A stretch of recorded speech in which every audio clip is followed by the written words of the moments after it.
नमस्कार, आप देख रहे हैं एवन उत्तराखंड और मैं हूं आपके साथ आयुषी गुप्ता। बुलेटिन की शुरुआत करेंगे इस वक्त की हेडलाइंस के साथ। लखनऊ दौरे पर प्रधानमंत्री Narendra Modi new India urban conclave में हुए शामिल। 75 विकास परियोजनाओं का लोकार्पण शिलान्यास तो वहीं 3 दिवसीय कार्यक्रम का किया उद्घाटन।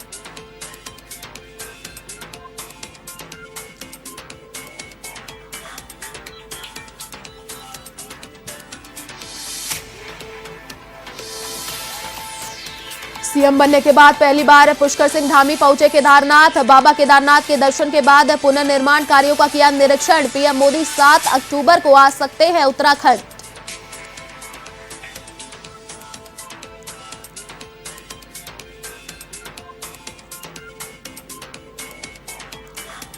चारधाम यात्रा पर अब कोई बंदिश नहीं, बेरोक टोक दर्शन कर सकेंगे श्रद्धालु। हाईकोर्ट ने श्रद्धालुओं की संख्या से हटाई रोक, लेकिन कोविड प्रोटोकॉल का करना होगा पालन।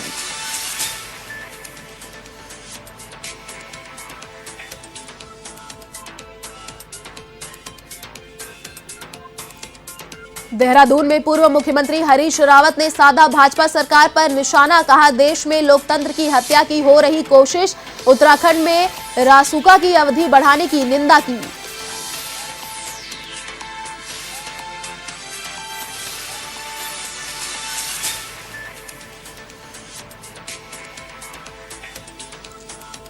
लखीमपुर खीरी कांड के बाद गुस्से में उत्तराखंड कांग्रेस। लक्सर में महिला कांग्रेस की राष्ट्रीय महासचिव अनुपमा रावत ने किया प्रदर्शन।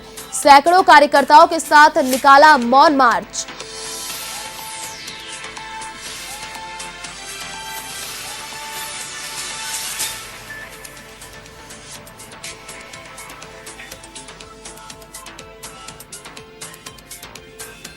और अब खबरें विस्तार से। प्रधानमंत्री नरेंद्र मोदी लखनऊ दौरे पर हैं, जहां वे इंदिरा गांधी प्रतिष्ठान में आयोजित कार्यक्रम में शामिल हुए। आपको बता दें कि आजादी के 75वें वर्ष के उपलक्ष्य में मनाए जा रहे अमृत महोत्सव के तहत केंद्रीय आवासन एवं शहरी कार्य मंत्रालय की ओर से लखनऊ में भी 3 दिवसीय कार्यक्रम का आयोजन किया जा रहा है। आपको बता दें कि बदलते नगरीय परिवेश थीम पर आधारित इस कार्यक्रम का आयोजन आज से 7 अक्टूबर तक इंदिरा गांधी प्रतिष्ठान में हो रहा है। ऐसे में प्रधानमंत्री नरेंद्र मोदी ने इस कार्यक्रम का उद्घाटन किया। साथ ही यूपी को नगरीय विकास से संबंधित 75 नई परियोजनाओं की सौगात भी मिली।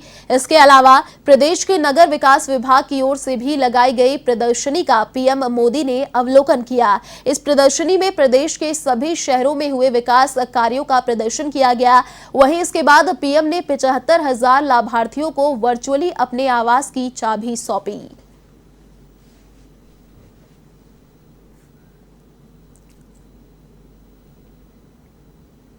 मुख्यमंत्री पुष्कर सिंह धामी केदारनाथ पहुंचे, जहां उन्होंने बाबा केदारनाथ के दर्शन के बाद पुनर्निर्माण कार्यों का निरीक्षण किया। आपको बता दें, सीएम बनने के बाद पुष्कर सिंह धामी पहली बार केदारनाथ पहुंचे थे। उनका केदारनाथ जाने का कार्यक्रम खराब मौसम के कारण इससे पहले 3 बार स्थगित हो चुका है। आपको बता दें कि पीएम मोदी 7 अक्टूबर को उत्तराखंड आ रहे हैं। हालांकि अभी तक उनका केदारनाथ जाने का कोई कार्यक्रम तय नहीं किया गया है, लेकिन उनके केदारनाथ जाने की चर्चा जरूर है।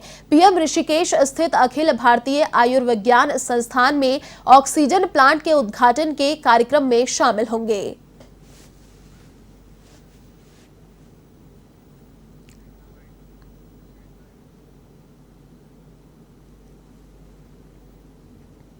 खबर देहरादून से, जहां पूर्व मुख्यमंत्री हरीश रावत ने कहा कि देश में लोकतंत्र की हत्या की कोशिशें हो रही हैं। ऐसे में सभी को एकजुट होकर संघर्ष करना चाहिए। रावत ने उत्तराखंड में रासुका की अवधि बढ़ाने की निंदा की। उन सब शक्तियों को समर्पित है जो देश में लोकतंत्र की रक्षा की, अधिकारों की रक्षा के लिए संघर्ष कर रहे हैं। मैं प्रियंका गांधी जी के लोकतांत्रिक अधिकारों के संघर्ष को इस सोपान पर उनके संघर्ष को प्रणाम करता हूँ। कितना अन्याय है कि कोई मृतक परिवारों के आंसू पोंछे जाना चाहता है। आप आंसू पोंछने जाने की भी अनुमति नहीं, इसको उन्हें डिटेन कर दिया जा रहा है। लेकिन गांधी के आगे बढ़ते कदमों को न कोई रोक पाया था, न प्रियंका गांधी के कदम रोके। उत्तराखंड हाईकोर्ट ने चारधाम यात्रा के श्रद्धालुओं की संख्या बढ़ाए जाने के मामले पर दायर याचिका पर सुनवाई की। कोर्ट ने चारों धाम में प्रतिबंधित के साथ यात्रियों की निर्धारित संख्या पर लगी रोक को हटा दिया है। कोर्ट के इस आदेश के बाद अब श्रद्धालु बेरोक-टोक चारधाम दर्शन के लिए जा सकेंगे। वहीं कोर्ट ने साफ किया कि शासन को कोविड प्रोटोकॉल का अनुपालन सुनिश्चित करना होगा। मुख्य न्यायाधीश RS चौहान और जस्टिस आलोक कुमार वर्मा की खंडपीठ ने यह फैसला सुनाया है। आपको बता दें कि इससे पहले कोर्ट ने एक दिन की श्रद्धालुओं की संख्या निर्धारित की थी। केदारनाथ धाम में 800, बद्रीनाथ धाम में 1000, गंगोत्री में 600 और यमुनोत्री धाम में कुल 400 श्रद्धालुओं को जाने की अनुमति दी थी।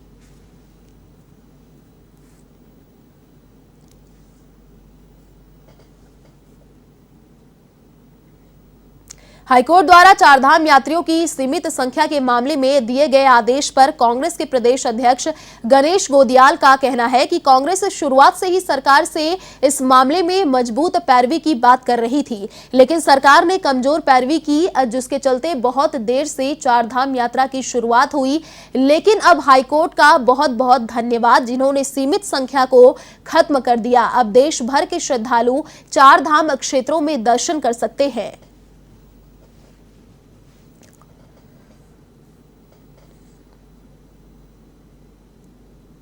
मैं इन बंदिशों के हटने का स्वागत करता हूं और मुझे एक बात ये भी पता चली है कि आज माननीय मुख्यमंत्री जी केदारनाथ कुछ ऐसी संभावित प्रधानमंत्री की यात्रा के सिलसिले में गए कि जो अगले कुछ दिनों में हमें पता चल सकता है, दृष्टिगोचर हो सकती है। तो माननीय मुख्यमंत्री जी, मैं उम्मीद करता हूं कि अगर प्रधानमंत्री जी केदारनाथ आना चाहते हैं तो मैं उम्मीद करता हूं कि प्रधानमंत्री जी जिस प्रकार भारतीय जनता पार्टी प्रचारित करती है कि वो बड़े साफ और नेक दिल के इंसान हैं, तो मैं उम्मीद करता हूं कि हमारे प्रधानमंत्री जी या तो इस 3 महीने में जो अच्छे दिन उन्होंने कहे थे वो अच्छे दिन के लिए कुछ सोचें, इस प्रदेश की जनता को कुछ अच्छे दिन दिखलाएं, या फिर माफ़ी मांगें कि मैंने अच्छे दिन जो कहा था, जिस प्रकार पहले भी उनके बड़े नेताओं ने कहा कि चुनाव में तमाम जुमले कहे जाते हैं और ये भी एक जुमला था। मैं उम्मीद करता हूँ कि अगर वो वाकई सहृदय व्यक्ति हैं और जैसे कि भारतीय जनता पार्टी कहती है, प्रचारित करती है, तो वो भी स्वयं इस बात को कहें कि भाई ये भी एक जुमला था और चुनाव में मैंने एक जुमला बोल दिया था, और जनता इस बात को सोचेगी कि आगे हमें जुमलों के लपेटे में आना है या नहीं आना है। जनता निश्चित रूप में इस बारे में विचार। विधानसभा चुनावों को लेकर सरगर्मियां तेज होने लगी हैं। सत्तारूढ़ बीजेपी के साथ ही कांग्रेस में भी एक से अधिक दावेदार सामने आ रहे हैं, जिससे दोनों दलों में आगामी दिनों में अंदरूनी घमासान मचना तय है। कुछ यही हाल अल्मोड़ा विधानसभा का है, जिसको लेकर सदन के उपनेता करण माहरा का कहना है कि कांग्रेस एक लोकतांत्रिक पार्टी होने के कारण यहां सबको अपनी बात रखने का अधिकार है, लेकिन टिकट फाइनल होने के बाद सभी लोग एकजुट होकर उसको जिताने के लिए मेहनत करेंगे। देखिए, लोकतांत्रिक पार्टी है और सबको अधिकार है टिकट मांगने का, लेकिन आप निश्चित रहिए जब कांग्रेस टिकट का वितरण करेगी तो उसके बाद सारे साथी मिलके जिसको भी टिकट मिलेगा उसको जिताने के काम करेंगे, क्योंकि ये ना तो करण मेहरा का सवाल है, ना उप्रेती जी का सवाल है, ना जोशी जी का सवाल है। ये सवाल है जनता के सरोकारों से। नहीं, अगर हम एक नहीं होंगे तो इसी तरीके से किसान कुचले जाएंगे, इसी तरीके से मजदूर कुचले जाएंगे। कल को सबका नंबर आना है। हम 2022 के चुनाव में पूरी कांग्रेस संगठित होकर चुनाव लड़ेगी और जो विवाद करेगा, कोई विरोध करेगा, ये समझा जाएगा उसका जनता से और सरोकारों से कोई लेना देना। लखीमपुर खीरी में हुए हादसे के बाद जहां देश में मजदूर, किसान व विपक्षी पार्टियों में उबाल आ रहा है, वहीं लक्सर में भी महिला कांग्रेस की राष्ट्रीय महासचिव अनुपमा रावत ने सैकड़ों कार्यकर्ताओं के साथ मौन मार्च निकाला और लक्सर कोतवाली में गिरफ्तारी देने पहुंची। और आपको ये भी बता दें कि कोतवाली में ही जाकर धरने पर बैठ गई। उन्होंने मांग की है कि निर्दोषियों को सख्त सजा दी जाए।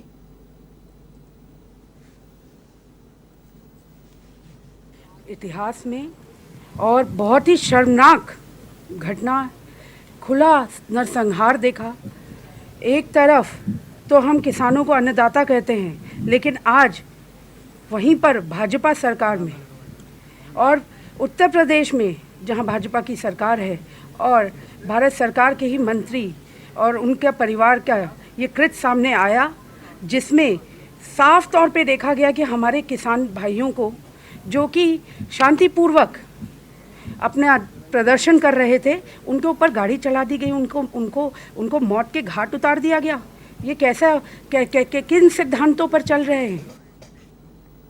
उत्तराखंड के हल्द्वानी में लखीमपुर खीरी हिंसा मामले में रामपुर रोड स्थित देवलचौड़ चौराहे में युवा कांग्रेस ने कैंडल मार्च निकाला। आपको बता दें, इस घटना का शिकार हुए किसानों को श्रद्धांजलि भी दी गई। वहीं कैंडल मार्च में पहुंचे प्रदेश कांग्रेस महासचिव महेश शर्मा ने कहा कि प्रदेश और देश में जो भाजपा सरकार पूर्ण बहुमत में है, वह अपने अहंकार में चूर होकर किसानों की हत्या करवा रही है। देश और प्रदेश की जनता इस सरकार को कभी माफ नहीं करेगी। तो वहीं यूथ कांग्रेस के प्रदेश महासचिव प्रदीप सिंह नेगी ने कहा कि इस कृषि प्रधान देश में अधिकारों का हनन हो रहा है, जो बर्दाश्त नहीं किया जाएगा।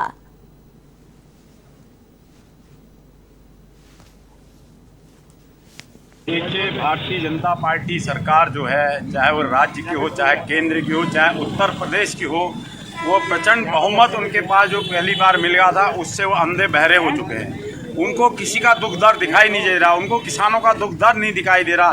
650-700 किसान पिछले 10-11 महीने से अपनी शहादत दे चुके हैं, उनको वो नहीं दिखाई दे रहा। किसान कोई किसी में मज़ा नहीं आ रहा उनको सड़क में लेटने में, सोने में, बैठने में, अपने घर त्यागने में।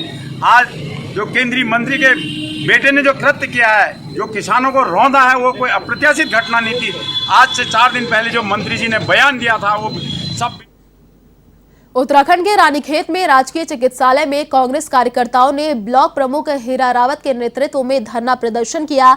कांग्रेस कार्यकर्ताओं ने अस्पताल में महिला चिकित्सक पर अभद्रता का आरोप लगाया। बताया जा रहा है कि ताड़ीखेत अस्पताल में नवजात बच्चे की हालात बिगड़ने पर रानीखेत चिकित्सालय रेफर कर दिया गया। महिला के पति ने महिला चिकित्सक पर बदसलूकी करने की शिकायत ब्लॉक प्रमुख हीरा रावत को दी। मामले को लेकर क्षेत्र प्रमुख हीरा रावत कांग्रेस समर्थकों के साथ अस्पताल परिसर पहुंचे, जहां उन्होंने जमकर नारेबाजी की। हंगामा देखते हुए संयुक्त मजिस्ट्रेट और तहसीलदार अस्पताल पहुंचे, जहां उन्होंने मामला शांत कराने का प्रयास किया। वहीं धरना प्रदर्शन के दौरान अस्पताल में मरीजों को दिक्कतों का सामना करना पड़ा। चिकित्सकों ने मामले को लेकर कार्य बहिष्कार की चेतावनी दी है।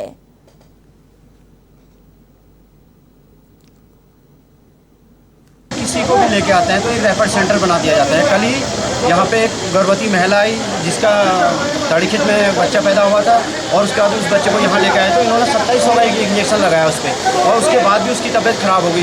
उसके बाद सुबह से लेकर शाम तक उसको कोई देखने के लिए नहीं आया। जब हमने बात करी तो ये कह रहे हैं कि नहीं, वो सही हो जाएगा, और उसकी हालत इतनी ख़राब थी। हमने कहा आप हमें बता दीजिए, अगर बच्चे की तबीयत ज़्यादा ख़राब है, कम से कम हम उसे दूसरी जगह तो ले जा सकें, दूसरी जगह तो दिखा सकें। और ये डॉक्टर ये रात को आती है, कहती है कि तुमने कैसे फ़ोन करा, कैसे हमको दिया, और जिसके बाद वो कहती है अगर ज़्यादा बोलोगे तुम्हारे बच्चे को भी मार देंगे और तुम्हें भी यहाँ पर वो कर देंगे, हम बंद करवा देंगे। ये कहना है कि जिस इशू के लिए, जो बच्चे के इशू के लिए इन लोगों के द्वारा आंदोलन किया जा रहा है, वो जो आरोप लगाए जा रहे हैं बिल्कुल तथ्य से परे हैं, निराधार है। और जिस उसके जो बच्चा था, उसके जो फादर द्वारा आरोप लगाए गए हैं, उसी के साथ में आए हुए जो बच्चों के साथ के जो अटेंडेंट थे, उन्होंने हमारे जॉइंट मजिस्ट्रेट के सामने और कई लोगों के सामने खुद ये बयान दिए हैं कि आरोप लगाने आरोपित जो व्यक्ति है, जो उस बच्चे का फादर है, वो हमेशा जो है नशे में रहता है, जो उनके द्वारा स्टेटमेंट दिए गए। उधम सिंह नगर के खटीमा में लखीमपुर खीरी हिंसा के खिलाफ कांग्रेस ने प्रदर्शन किया। कांग्रेस सेवा दल के जिला अध्यक्ष गुड्डू साहनी और सेवा दल के कार्यकर्ताओं ने केंद्र सरकार का पुतला फूंका। इस दौरान सेवा दल के जिला अध्यक्ष गुड्डू साहनी ने कहा कि केंद्र की भाजपा सरकार किसानों पर अत्याचार कर रही है। सरकार के अत्याचार से किसान और जनता अब परेशान हो चुकी है। जल्द इन्हें जनता माकूल जवाब देगी। पुतला फूंका है जो अभी आपने देखा होगा खीरी लखीमपुर में, जो अभी किसानों के ऊपर जो है कि गाड़ी चढ़ा दी गई है और उनकी हत्या कर दी गई है। इसीलिए हमने किसान विरोधी सरकार के लिए मुर्दा फूंका है। अल्मोड़ा की एसएसजे यूनिवर्सिटी के कुलपति के छात्रों के साथ अभद्रता मामले पर विश्वविद्यालय परिसर के छात्र छात्राओं ने हंगामा मचाया। साथ ही कुलपति और विश्वविद्यालय प्रशासन के खिलाफ जमकर नारेबाजी भी की। छात्रों ने कहा कि जब तक कुलपति छात्र छात्राओं से माफी नहीं मांगते तब तक वह प्रदर्शन जारी रखेंगे। दरअसल एसएसजे परिसर के निवर्तमान पूर्व छात्र संघ पदाधिकारी और कई संगठनों के छात्र छात्राएं छात्र संघ चुनाव को लेकर कुलपति प्रोफेसर एनएस भंडारी को ज्ञापन देने पहुंचे। छात्रों का आरोप है कि कुलपति ने उनकी मांग सुनने के बजाय उनसे अभद्रता की, जिसको लेकर यह प्रदर्शन किया गया। हम आज माननीय कुलपति जी से, जो पिछले 2 वर्षों से छात्र चुनाव नहीं हो रहे थे, उसके लिए मिलने के लिए आए थे, परंतु माननीय कुलपति जी द्वारा हमें गलत शब्दों द्वारा भगा दिया गया। हमारे छात्रों की बेइज्जती की गई कि यहाँ से निकलो, जाओ, बात नहीं करना चाह रहे। एक कुलपति छात्रों से लेकर बना हुआ है और वही कुलपति हमारे छात्रों की बेइज्जती कर रहा है। इस सम्मान को हम कतई नहीं सहेंगे जब तक कुलपति जी हमसे आके माफ़ी नहीं मांगे, उस छात्र से आके माफ़ी नहीं मांगे। हरिद्वार के रानीपुर मोड़ अग्रसेन घाट पर कांग्रेस कमेटी के सदस्य अनिल भास्कर के नेतृत्व में यज्ञ हवन किया गया, जिसमें कोरोना काल में मारे गए लोगों की आत्मा की शांति की प्रार्थना की गई। इस दौरान अनिल भास्कर ने कहा कि सनातन परंपरा में अगर किसी का अंतिम संस्कार नहीं हो पाता तो उसका प्रभाव समाज पर और जीवन पर पड़ता है, इसलिए हरिद्वार की पावन भूमि पर यह हवन किया गया है। 1.5 साल पहले 2 साल पहले शुरू हुआ था 2020 में, तब से लेकर आज तक हमारे देश में करोड़ों लोगों का निधन हुआ है और उसमें जो विधि विधान से जो एक संस्कार होना चाहिए था वो नहीं हो पाया है। तो उनकी की आत्मा की शांति के लिए हम लोगों ने आज ये हवन किया है, क्योंकि ऐसा मानना है कि हमारे सनातनी परंपरा में यदि किसी का विधिवत संस्कार ना हो पाए तो उनको अपनी इस योनि से मुक्ति नहीं मिलती है और उसका दोष हमारे समाज पे, हमारे कर्मों पे, हमारे जीवन में पड़ता है। तो हम भगवान से ये प्रार्थना करते हुए कि उनको मृतक आत्मा को शांति मिले और उनको इस योनि से मुक्ति मिले और जो भी दोष हमारे समाज पे या देश पे लग रहे हैं उस दोषों से मुक्ति हो। अल्मोड़ा में ministry of health and family welfare की टीम ने जिला और महिला अस्पताल का निरीक्षण किया। इस दौरान टीम के सदस्यों ने एनएचएम के तहत संचालित किए जा रहे कार्यक्रमों की जानकारी भी ली और अस्पताल में मरीजों से सुविधाओं के बारे में जाना। इस दौरान निरीक्षण अधिकारी डॉक्टर सविता ने बताया कि निरीक्षण से पता लगेगा कि जो योजनाएं सरकार संचालित कर रही है उनका लाभ दूर दराज के ग्रामीण क्षेत्रों की जनता को मिल पा रहा है या नहीं। उन्होंने बताया कि सभी सीएचसी व पीएचसी के निरीक्षण के बाद रिपोर्ट केंद्र सरकार को सौंपी जाएगी। ब्रांच चले हैं, मैं उनका निरीक्षण करने आई हूँ और इसके अलावा डिस्ट्रिक्ट हॉस्पिटल में जैसे कौन कौन सी सुविधाएं हैं मातृ शिशु को लेके और बुजुर्गों को लेके जो भी हमारे सरकार द्वारा जो लोगों को दी जाती है उसके बारे में मैंने थोड़ा सा यहाँ देखना है और उसके बाद जो है मेरा जो प्रोग्राम रहेगा उसके बाद एक कम्युनिटी हेल्थ सेंटर, एक प्राइमरी हेल्थ सेंटर है, एक छोटा सा सब सेंटर हम विजिट करेंगे ताकि ये पता चले कि जो हमारे राष्ट्रीय प्रोग्राम है वो गाँव-गाँव तक। मंगलौर में आरटीओ के चालान काटने को लेकर भारतीय किसान यूनियन के कार्यकर्ताओं ने प्रदर्शन किया। किसानों का कहना था कि इस समय किसान वैसे ही परेशान है और एआरटीओ किसान को परेशान कर रहा है। किसान यूनियन इसे किसी भी सूरत में बर्दाश्त नहीं करेगी। इसके बाद किसानों ने चेतावनी देते हुए कहा कि अगर अब एआरटीओ ने किसानों को परेशान किया तो भारतीय किसान यूनियन एआरटीओ कार्यालय में धरना देगा। ऑफिस में खुली गुंडागर्दी चल रही, खुला भ्रष्टाचार चल रहा। यहाँ का जो आरटीओ मिश्रा खुली गुंडागर्दी, खुला भ्रष्टाचार महीने ले कर वाहन चलवा रखे और एक किसान के बालक की मोटरसाइकिल का 13,000 रुपए का बेईमानों ने चालान कर दिया। ना शर्म आनी चाह, 13,000 रुपए का चालान किसान की मोटरसाइकिल का। हम नहीं देने के, हम तो 100 रुपए का चालान देंगे। 100 रुपए तो फालतू देते। इस आरटीओ ऑफिस में बहुत बड़ा भ्रष्टाचार गुंडागर्दी अब हम इसे देखेंगे। मैंने 5,000 की मोटरसाइकिल 13,000 का चालान और ये होने देंगे हम। और वहाँ हमारे मंगलौर में तो होगा नहीं, वहाँ सब किसान इन्हें काटना तो बड़ा इधर काट लो हरिद्वार में, वहाँ इस तरह के चालान हम कटन नहीं देने के। 100, 200 के 500 के चालान हो, 13,000 के चालान हो गया, ये बिल्कुल हम इसे सहन नहीं करेंगे और इनके खिलाफ से। उत्तराखंड में कल से होने जा रही ऊर्जा कर्मचारियों की हड़ताल को लेकर विद्युत कर्मचारी संयुक्त संघर्ष मोर्चा ने प्रेस वार्ता की है। आपको बता दें, प्रेस वार्ता को संबोधित करते हुए ऑल इंडिया ऊर्जा फेडरेशन के अध्यक्ष शैलेश दुबे ने बताया कि उनको सरकार की तरफ से कर्मचारियों की जायज मांगों को पूरा करने का आश्वासन दिया गया है। इसे लेकर मुख्यमंत्री धामी और ऊर्जा मंत्री हरक सिंह रावत के साथ बात होगी। ऐसे में उन्हें उम्मीद है कि इस बैठक में उनकी 14 सूत्रीय मांगों पर सकारात्मक परिणाम आएगा। वार्ता ही एकमात्र रास्ता, मैं समझता हूँ वार्ता होगी। और संविदा कर्मियों की बात पर भी कल बातचीत हुई थी। संविदा कर्मियों की बड़ी बात है, रेगुलर नेचर का काम संविदा कर्मी करते हैं। तेलंगाना सरकार ने 23,000 संविदा कर्मियों को रेगुलर किया है, तो उत्तराखंड में भी यह एक बड़ी बात है कि यहाँ के संविदा कर्मियों को कोई नीति बनाई जाए और उनको रेगुलर किया जाए। मैं उम्मीद करता हूँ वार्ता होगी, और अगर वार्ता नहीं होती, डेडलॉक रहता है, तो यह जिम्मेदारी तो फिर सरकार की है। लेकिन मैं ऐसा नहीं समझता। मैं उम्मीद करता हूं कि ऊर्जा मंत्री जी आएंगे, उनके अपने कर्मचारी वह वार्ता करेंगे और समस्याओं का। अल्मोड़ा जेल में कैदी द्वारा सेंधमारी का बड़ा मामला सामने आया है। एसटीएफ और पुलिस की संयुक्त टीम ने अल्मोड़ा के जिला कारागार में छापेमारी की और एक बंद कैदियों से 1,30,000 की नकदी, 3 मोबाइल समेत 4 सिम कार्ड बरामद हुए हैं, जिसके बाद जेल प्रशासन में हड़कंप मचा हुआ है।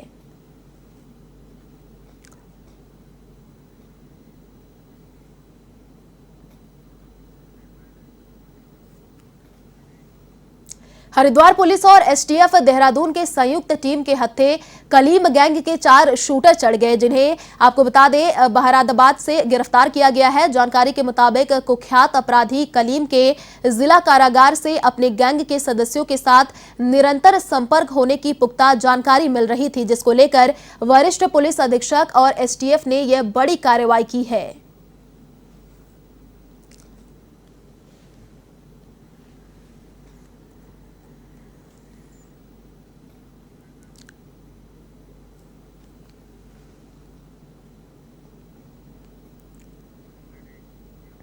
उधम सिंह नगर के जसपुर में कल 6 अक्टूबर को होने वाली किसान महापंचायत में क्षेत्र के सभी किसान तैयारियों में जुट गए हैं। किसान महापंचायत जसपुर कृषि उत्पादन मंडी परिसर में होना है। राकेश टिकैत के आह्वान पर और बाबा महेंद्र टिकैत के जन्मदिन के अवसर पर यह महापंचायत होगी। किसान नेताओं का कहना है कि किसान आंदोलन में मारे गए सैकड़ों किसानों का बलिदान को जाया नहीं किया जाएगा और जैसा हाईकमान का आदेश होगा उसी के अनुसार आगे का काम किया जाएगा। केंद्र सरकार, दिल्ली सरकार को चारों तरफ से समस्त किसान संयुक्त मोर्चा घेरे बैठे हैं। हमारे युवा वर्ग के सभी और सीनियर वर्ग के सभी उनसे समय लिया गया है 6 तारीख का। उस दिन महात्मा जी का, टिकैत साहब जी का जन्मदिन भी है। उनको शत प्रणाम के स्वरूप में उनको भी श्रद्धांजलि देनी गई है और हमन का भी प्रोग्राम है। उसी मद्देनज़र हमने ये प्रोग्राम सभी लोगों ने, समस्त युवा और सीनियर समस्त किसानों ने, संयुक्त मोर्चा ने यह तय किया है। फिलहाल इस बुलेटिन में इतना ही। देश और दुनिया की तमाम बड़ी खबरों के लिए देखते रहिए A1 TV।